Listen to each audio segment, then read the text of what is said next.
Hi and welcome to review videos. This time I'm doing the IS. The IS is the tier 7 Russian heavy tank of the big gun line instead of the more armored line. And as you see, this is not my account, this is a friend's account because I don't have this tank. I have an IS-7, I've played it in the past and know how it feels like, so don't worry. But he just had it also, and I just thought like, let's do a video about it. But let's hop immediately into the IS. What's the difference between the KV-1S? Well, first of all, it has better armor. It has 120 millimeters of hull armor. The turret though is a big weak spot because it doesn't have really good turret armor, but it has good hull armor and you can bounce lots of shots. But the hull armor is not that effective because you have a big weak spot here and here on the top of the turret. Plus the sides is not really lots of armor at all. It has better side armor than the Tiger though. This tank is by the way made to take out Tigers in World War II. Back when, because the Russians just can't penetrate a Tiger. So what to do is to make this tank so they can fight the Tigers. But the gun is just the same like the KV-1S as you see here, except that it has a little bit more. The difference between these two guns are almost nothing. The only difference is that this gun of the IS reloads faster. It had penetration damage is all the same. The accuracy is the same, it's horrible though. I have to say that the accuracy is horrible, so please don't use this tank as a sniper tank because it's just useless to snipe. But that's it, it's just reload time. There is no other difference between those tanks, and it is a little bit lighter, the cannon, so you don't need the tracks to, or you need the tracks though, but I meant like you don't need to research anything else to set it on. You need the turret though, but the 85mm is not too bad. Penetration is pretty good, and the other thing also, the accuracy. The stock turret though has a better turns faster, but has a worse view range, and you can't mount 122 on it, so that's pretty stupid. But what it does have is a good engine, and this tank is fast and it has a very good maneuverability. Just like the IS-3, for my video of the IS-3, I said that it has a really good maneuverability. The IS also has a really good maneuverability. Not that good as the KV-1S though, but it's still a very good engine to use. The radio is not that great, but you don't really need the radio because it's not like you're gonna use it as a sniper tank. Don't use it as a sniper tank, please, because it's just useless to use it as a sniper tank. For me, this tank feels, in the past I used to like it back then, but it was more powerful because it has been nerfed. But the turret armor back then was a little bit better. It had 120 turret armor, so you get most people bonused on the turret of the IS. But now the 20mm less penetration, 20mm less armor, people hit your turret and penetrate, and that's pretty stupid because if they hit your turret, they hit your ammo rack, and that's a very severe case on the Russians, that ammo rack is hitting a lot. I've said that for my other videos also, but I've one-shotted IS, IS-3s, KV-1s so many times because the ammo rack is so poor, and if your ammo rack is hit it, and with a slow reloading gun, you must almost reload like 20 to 30 seconds to fire your next round again. So the thing what I use on this is wet ammo rack, of course. You don't need it on the IS-7 anymore, but just demount it and put it on your Chinese tank if you want to research it later, because the Chinese tanks get ammo racked a lot also because they copied all their tanks of the Russians.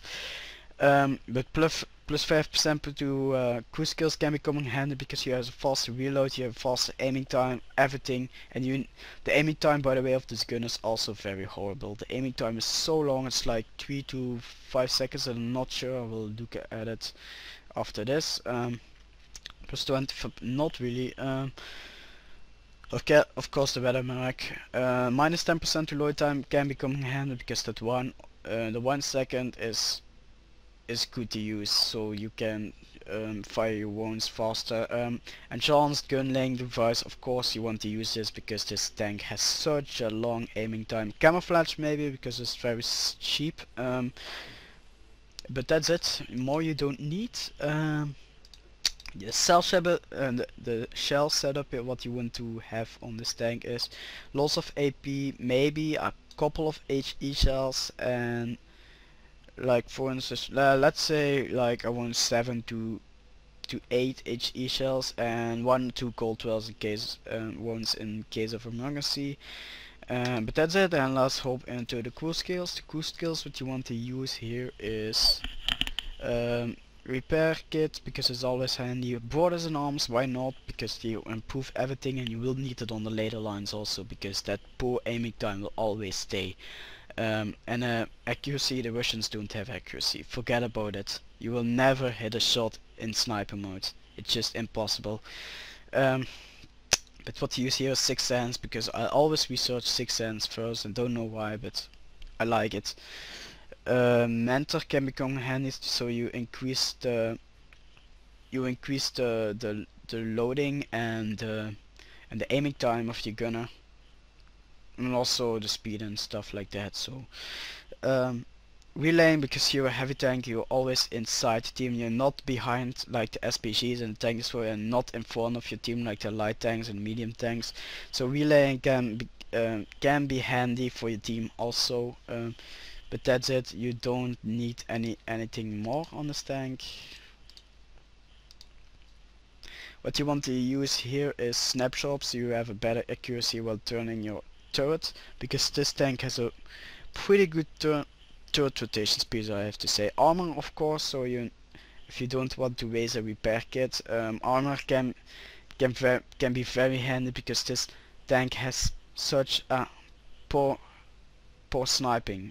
So armor, if your gunners hit at you, sometimes you even miss, like he's right in front of you, like 5 meters from you, and you miss. I've had that many times before in my IS. But back then when I played the IS, it was a very long time ago, like August or September 2011, not 2012. 2012. 2011.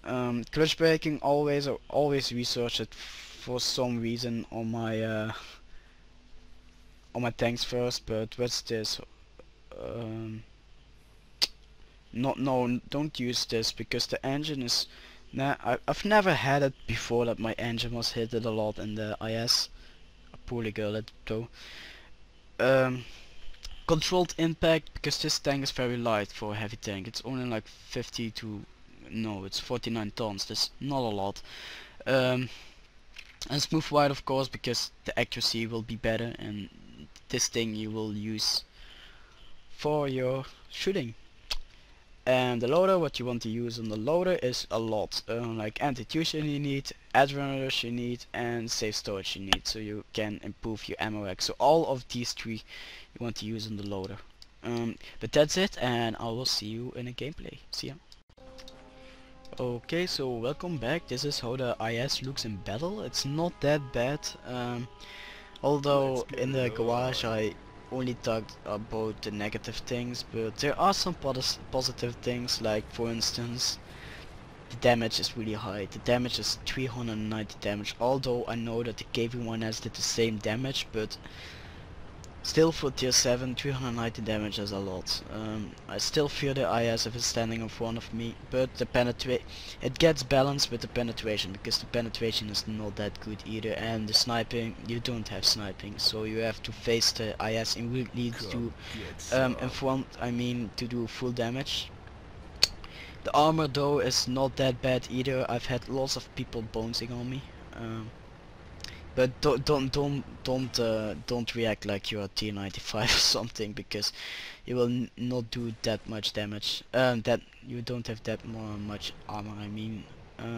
So I speeded up the spot because there's not really much happening, because this this gameplay. I've only got like 900 XP of this gameplay, so it's not that good, but like I said before, I don't really like this tank. And boom, you saw here 400 damage, that's pretty good. VK got owned by the way. And I'm going to speed it up here. And also what I want to show you here is that don't try to snipe, it's just... And here I'm trying to snipe also, but the shell just went completely off him. And he got killed by the team. So I've only got like 900 XP because I don't like to play this tank, and I had to play it to make a YouTube video of it. And you saw that my ammo just got hit. Well, like it happens a lot before. Ammo is just horrible on this tank. But back then I liked the IS. Back then it was a little bit more OP.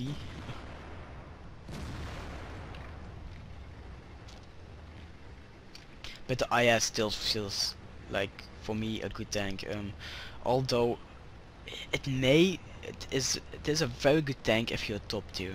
Like, I've had some problems with the matchmaking. The matchmaking only puts me in tier 8, like you see here, and tier 9s. I think I played it once on his account, 15 to 14 battles on it, and I've only been like 1 or 2 times top tier.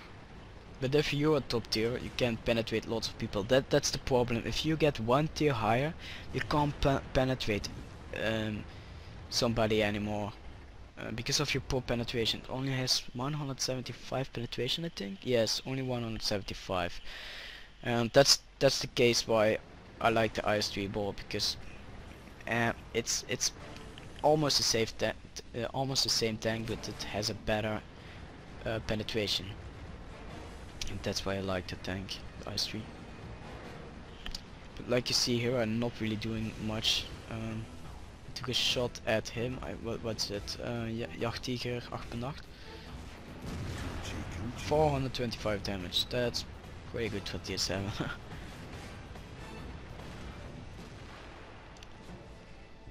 I don't know what he did here. I'm not sure. I'm going to speed up the spot so you don't have to watch me camping.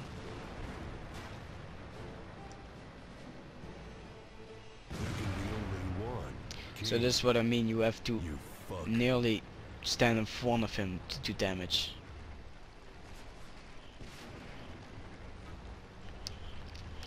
And I think I got killed here because of the BP. The BP has just... It has 152 nearly non-sloped armor, but still, I don't know what it is, but there's still bones on the tank.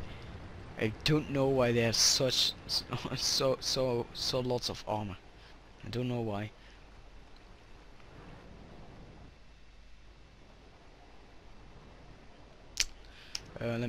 Let me speed up the spot also. It's not like I did some amazing gameplay from here. I should turn off Skype next time because just keep spamming from people online, people offline. Yeah, I thought the BP was facing me and I got destroyed here, but I thought the BP was showing his ass, but he didn't, and he killed me after that, and I boned him in. But that's the gameplay, and I will see you in the garage to talk a little bit more about these things.